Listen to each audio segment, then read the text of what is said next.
بسم اللہ الرحمن الرحیم۔ محترم ناظرین، بادشاہ نے گدھوں کو قطار میں چلتے دیکھا تو کمہار سے پوچھا، تم انہیں کس طرح سیدھے رکھتے ہو؟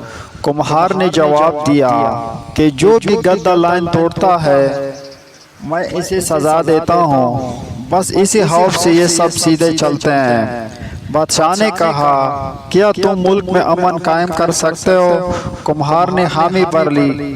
بادشاہ نے اس منصب عطا کر دیا۔ پہلی ہی دن کمہار کے سامنے ایک چوری کا مقدمہ لایا گیا۔ کمہار نے فیصلہ سنایا کہ چور کے ہاتھ کاٹ دو۔ جلاد نے وزیر کی طرف دیکھا اور کمہار کے کان میں بولا کہ جناب یہ وزیر صاحب کا خاص آدمی ہے۔ کمہار نے دوبارہ کہا کہ چور کے ہاتھ کاٹ دو۔ اس کے بعد خود وزیر نے کمہار کے کان میں سرگوشی کی کہ جناب تھوڑا خیال کرے، یہ اپنا خاص آدمی ہے۔ کمہار بولا، چور کے ہاتھ کاٹ دیا جائے اور سفارشی کی زبان کاٹ دی جائے۔ اور کہتے ہیں کمہار کی صرف اس ایک فیصلے کے بعد پورے ملک میں امن قائم ہو گیا۔